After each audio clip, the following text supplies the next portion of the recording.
아멘. 브라이언 트레이시라고 하는 사람이 쓴 책 가운데 100만 불짜리 습관이라고 하는 그런 책이 있습니다. 그 책에 의하면 우리가 습관을 가지는 것이 정말 중요한데 모든 성공과 실패의 95%를 습관이 결정한다고 합니다. 좋은 습관이 형성이 되면 성공으로 이끌겠지만 나쁜 습관이 형성이 되면 실패로 이끌 수밖에 없다고 하면서 습관의 중요성에 대해서 설명한 책인데요. 만일 당신이 100만 달러를 버는 사람이었다고 한다면 다음에 다시 또 100만 달러를 버는 것은 어려운 일이 아니라고 합니다. 불행한 일이 일어나서 그 모든 재산을 다 날려버린다고 할지라도 그렇게 100만 달러짜리 습관을 익힌 사람이기 때문에 얼마 지나지 않아 다시 일어설 수 있다고 하는 것이죠. 한번 무엇인가를 해본 사람은, 습관 가운데 무엇인가를 하는 사람은 그 일을 하는 것이 어렵지 않다고 하는 그런 말이어서 습관의 중요성을 강조한 말이라고 생각이 되는데요. 신앙생활에 있어서도 습관의 중요성은 역시 무시할 수가 없다고 할 수가 있겠습니다. 오늘 본문에 보면 예수님께서 겟세마네 동산 가운데서 감난산에 가셔서 습관대로 기도하셨다고 기록하고 있습니다. 39절 말씀에 보면 예수께서 나가사 습관을 따라 감난산에 가심에 제자들도 따라 갔다고 그렇게 기록하고 있습니다. 십자가를 지기 직전에 어쩌면 예수님의 생애 가운데서 가장 중요한 사역을 하나 남겨놓은 그 시점에 그 주님께서 하신 일이 있다고 한다면 바로 습관대로 예전에 행하던 대로 기도의 자리로 나아갔던 것입니다.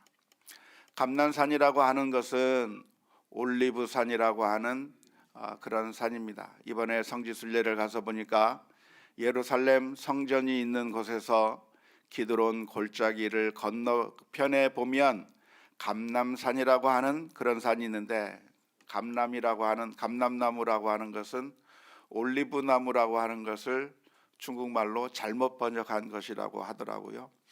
아무튼 올리브산이 그 성전 있는 곳 건너편 동산에 있는 곳인데, 이스라엘 사람들은 6월절이 되면 전국에서부터, 전 세계에서부터 예루살렘에 몰려와 예배하기도 하고 순례하기도 하는데, 낮에는 그렇게 예루살렘에서 시간을 보내지만 저녁이 되면 예루살렘에 머물 곳이 없어서 예루살렘 동쪽으로 가서, 대체로 많은 사람들이 동쪽으로 가서 그쪽 동쪽 지역에 있는 마을에 머물기도 하고 그렇게 했는데, 예수님도 낮에는 예루살렘에 계셨지만 저녁이 되자 이제 감난산으로, 올리브산으로 가셔서 거기서 기도하셨다고 하는 이야기가 오늘 본문의 말씀 가운데 기록되어 있습니다. 이번 성지순례 가운데 가서 그 예수님께서 기도하셨다고 하는 그 올리브산에 둘러볼 기회가 있었는데, 그곳에 기념교회가 세워져 있고, 그리고 그 옆에 많은 올리브 나무들이 있는데, 어떤 올리브 나무를 보니까 둥치가 어마어마하게 큰 올리브 나무가 있었습니다. 가이드가 설명해 주기를 이 나무가 수령이 최소한 1500년 이상 되었을 것이고 어쩌면 2000년 정도 되었을 수도 있어서 예수님께서 기도하시던 바로 그 시간에 아마 조그만한 나무였을 가능성도 있겠다 하는데, 가능성이라고 하지만 참 그 자리에서 많은 감동이 있었습니다. 예수님께서 그 동산에서 예루살렘이 바라보이는 그 감람산을 보시면서 하나님 앞에 울부짖으며 기도했던 그 자리를 둘러볼 수가 있었는데요. 이제 십자가 위에서 처형을 당하실 그 날을 앞두고 예수님께서 습관처럼 기도하러 가셨던 것입니다.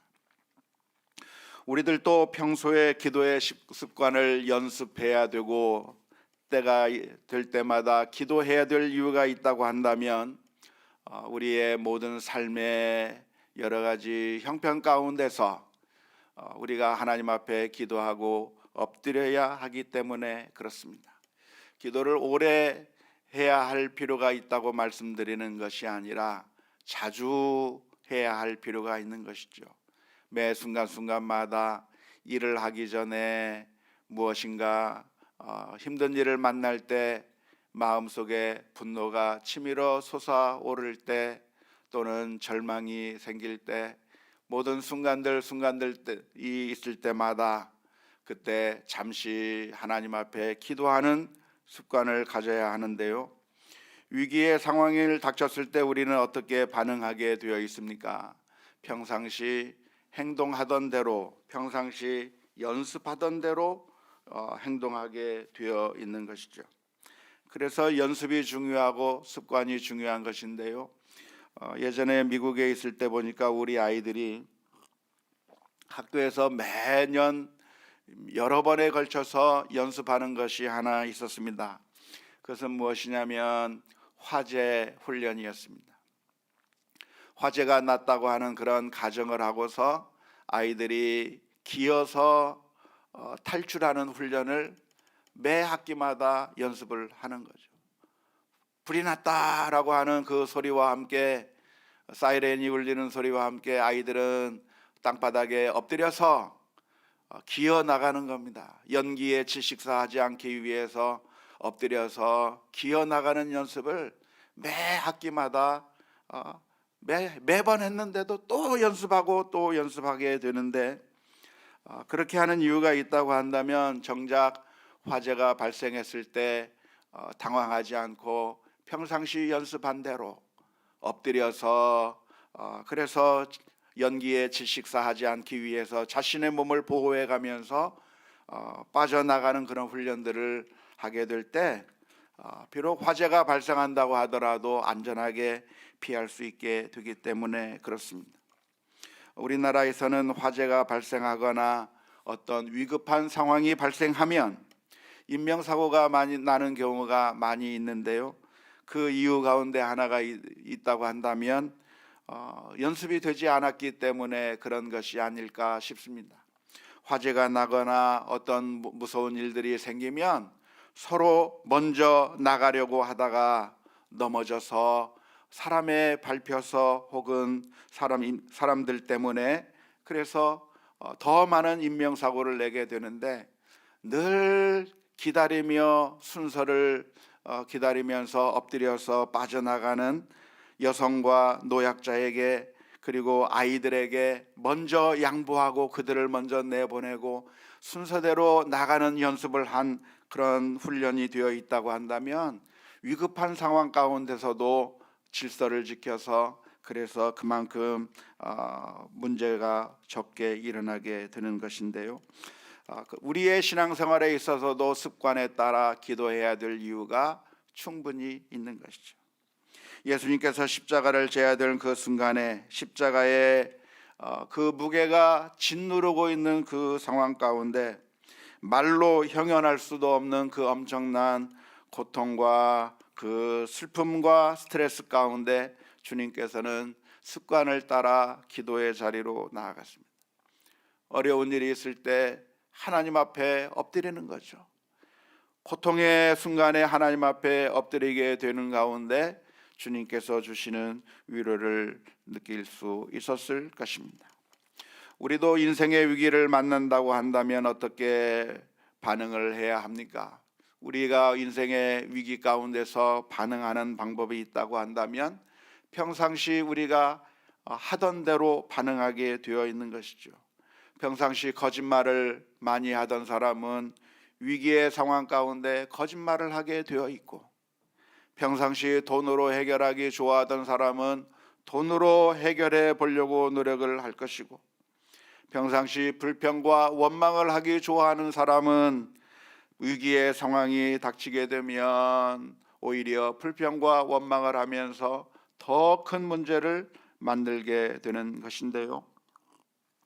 예수님께서는 기도하셨을 뿐만 아니라 제자들을 향해서 하시는 말씀이 시험에 들지 않게 기도하라 권면해 주셨습니다.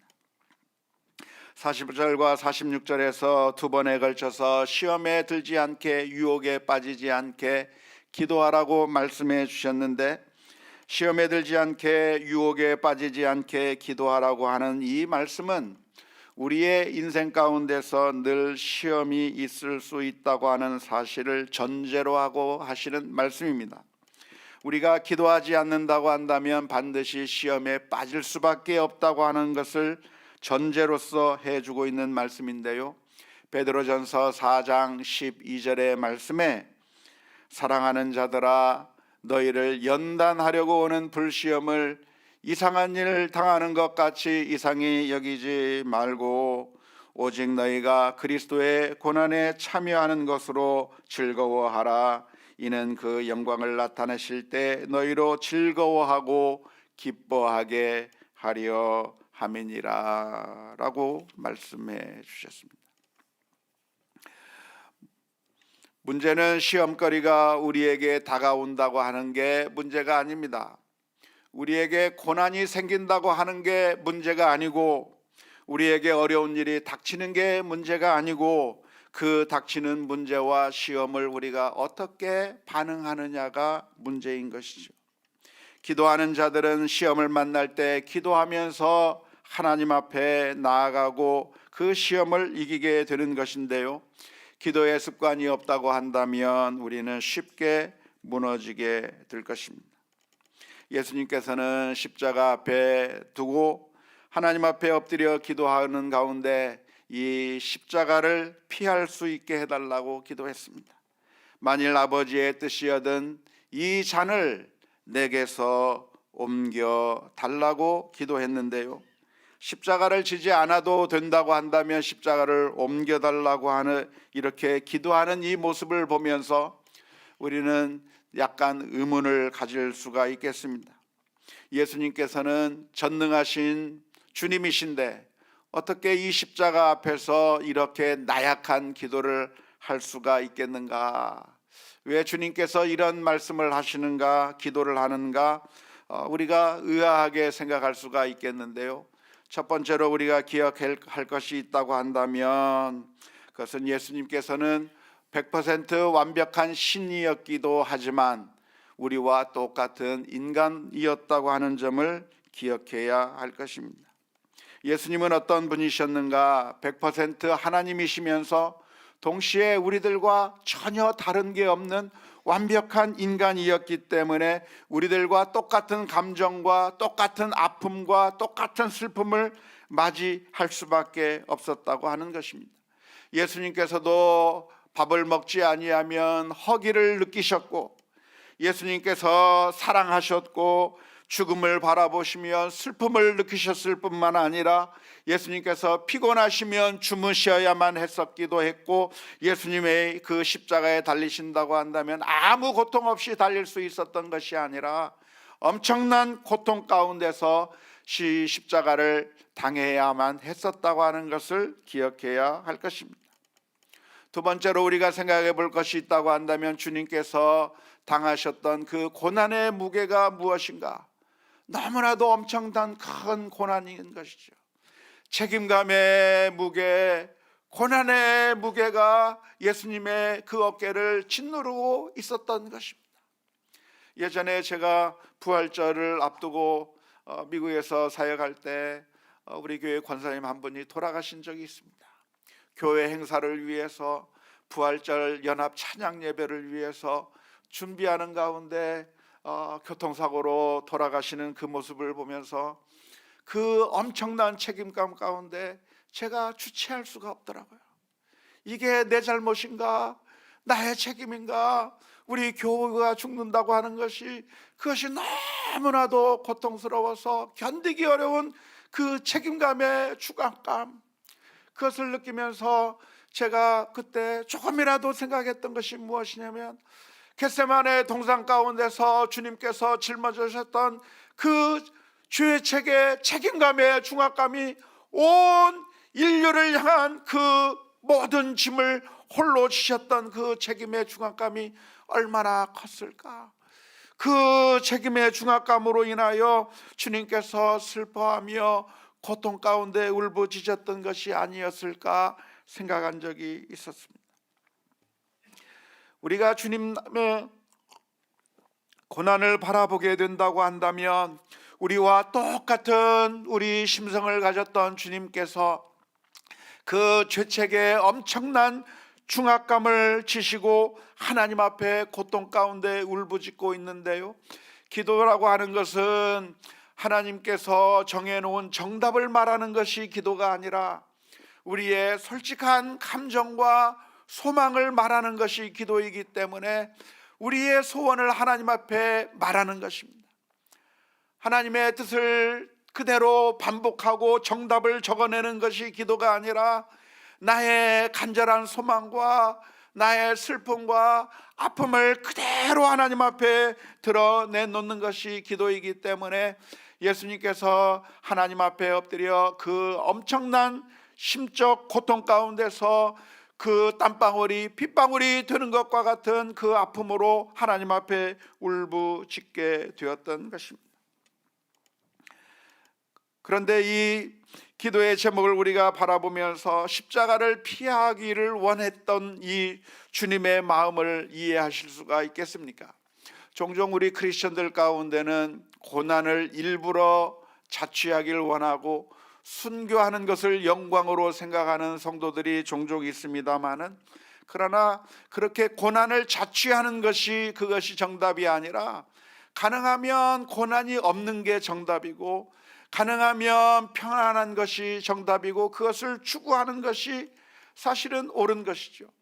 바울 사도도 복음을 전하는 가운데 고난을 당하면 그 고난을 기쁨으로 받아들이고 주님의 고난을 생각하면서 기꺼이 그 고난을 짊어지면서 선교 사역을 했지만, 그 바울 사도가 했던 그 늘 기도의 제목이 무엇이냐면, 고린도 교회와 나누었던 기도의 제목이 무엇이냐면, 여러분들이 나를 위해서 기도해 주셔서 환난 가운데서 나를 벗어나게 하시고 고난 가운데서 벗어나게 해달라고 하는 그런 기도를 간절하게 부탁했던 것과 마찬가지로 주님께서도 가능하면 이 고난을 피할 수 있게 해달라고 기도하였던 것입니다. 하지만 주님께서 그렇게 기도한 이후에 그것으로 끝난 것이 아니라, 그러나 내 원대로 마옵시고 아버지의 원대로 되기를 원하나이다 기도했는데, 기도하는 가운데 하나님의 천사가 하늘로부터 나타나 주님께서 기도하는 가운데 힘을 북돋워 주었다고 하는 말씀이 43절 말씀 가운데 기록되어 있습니다. 우리가 기도할 때는 내팽개쳐진 것 같고 하나님께서 듣지 않는 것처럼 보이고 나는 외로운 것처럼 보이나, 그러나 우리가 영적인 시각으로 본다고 한다면 우리의 기도는 내팽개쳐진 것이 아니라 금 그릇에 담겨져 24 장로들이 하나님 앞에 드려지는 그런 모습이 요한계시록의 환상 가운데 보여 있고 있는 것이고, 또 금향로에 담겨져서 그 향기가 하나님 앞에 올라가는 것으로 그려져 있는 모습과 마찬가지로 하나님께서는 우리의 기도를 외면하시는 것이 아니라 사실은 소중하게 바라보고 계실 뿐만 아니라, 또한 우리가 기도할 때 그냥 내팽개쳐 버리는 것이 아니라 우리의 기도를 하는 가운데 주의 천사가 함께 하셔서 우리를 도와주고 계시고 우리를 힘내게 만들어 주시고 계시다고 하는 사실을 기억하면서 주님 앞에 나아가야 될 줄로 믿습니다. 기도하는 가운데 하나님께서 주시는 놀라운 힘을 체험하는 우리 모두가 다 되어야 될 줄로 믿습니다. 그런데 우리 주님께서 기도하시면서 내리는 결론이 무엇이냐면, 그러나 나의 뜻대로 마옵시고 아버지의 원대로 되기를 원하나이다. 예수님께서는 기도하시면서 자신의 뜻을 끝까지 밀어붙인 것이 아니라 기도하는 가운데 하나님의 뜻이 무엇인가를 살피기 시작했습니다. 그리고 그 하나님의 뜻에 순종하며 나아가게 된 것이죠. 우리가 기도하면서 우리의 뜻을 끝까지 밀어붙이는 것이 기도가 아닙니다. 기도하는 가운데 기도는 우리의 솔직한 심정을 하나님 앞에 아뢰는 것이기 때문에 나의 소망을 이야기할 수 있고 나의 간절함을 하나님 앞에 토로할 수 있는 것이지만, 그러나 기도하면서 항상 질문을 던져야 될 것은 과연 내가 이렇게 기도하는 것이 하나님께서 기뻐하시는 일일까? 하나님께서는 나에게 무엇을 원하시는가? 기도의 제목을 바꾸어 나아가야 하는 것이죠. 나의 남편의 변화를 위해서 기도하다가, 우리 자녀들의 변화를 위해서 기도하다가 우리의 기도의 제목이 어떻게 바꾸어야 됩니까? 사실은 우리 자녀들의 문제가 아니라 내가 우리 아이들을 더 사랑할 수 있는 힘과 능력을 주옵소서. 기도의 자리로 기도의 제목이 바꾸어 나가야 되는 것이죠. 저 사람이 바꾸기를 위해서 기도하기보다 하나님, 내가 더 사랑할 수 있는 힘과 능력을 더 주시옵소서. 기도의 제목을 바꿔 나가야 되는 거예요. 우리의 삶 가운데서 우리의 기도의 제목들이 하나님의 뜻과 맞지 않는 것이 있다고 한다면 하나님의 뜻이 무엇인가를 살펴보면서 조금씩 바꾸어 나가야 되는 것이죠. 왜냐하면 기도라고 하는 것은 대화이기 때문에, 대화는 내 말만 하는 것이 대화가 아니고 내가 말을 해놓고 내 말에 대해서 상대방이 어떠한 반응을 보여주는지를 들어야 되는 것이죠. 하나님께서 나의 기도에 어떻게 말씀하시는가를 들어야 하는데 어떻게 하나님의 말씀을 듣습니까? 기도하는 가운데 하나님께서 음성을 들려주시나요? 지금도 하나님께서 들려주시려고 한다면 들려주실 수도 있겠지만, 우리가 하나님의 말씀을 묵상하는 가운데 하나님이 어떠한 분이신가, 하나님께서는 무엇을 기뻐하시는가, 하나님께서는 나에게 어떠한 삶을 원하시는가 살펴보는 가운데 우리의 기도의 제목들을 바꾸어 나가야 하는 것입니다. 주님께서는 그 기도의 제목을 바꾸어 나갔고, 기도하는 가운데 주님의 기도가 응답이 되지 않은 것처럼 보이지만, 그러나 사실은 기도하면서 십자가를 질 수 있는 힘과 능력을 얻게 되었고, 담대하게 그 십자가를 향해서 나아갈 수 있는 힘과 용기를 얻게 된 줄로 믿습니다. 원하기는 주님께서 우리를 향해서 남겨놓으신 십자가가 있어요. 우리에게 사명이 있고, 사명에는 십자가가 따르게 되어 있고 고난이 있게 마련이고, 우리가 주님의 뜻대로 순종해 나가는 가운데 시험거리가 늘 있을 수밖에 없으나, 그러한 모든 상황 가운데서 주님께서 십자가의 길을 가시고 그래서 우리를 구원해 주신 것처럼 우리도 주님의 뜻에 따라 순종하며 살기를 원합니다. 기도하며 나아가는 가운데 주님께서 주시는 놀라운 은혜와 축복을 누리는 이 한 주간 될 수 있기를 주님의 이름으로 축원합니다.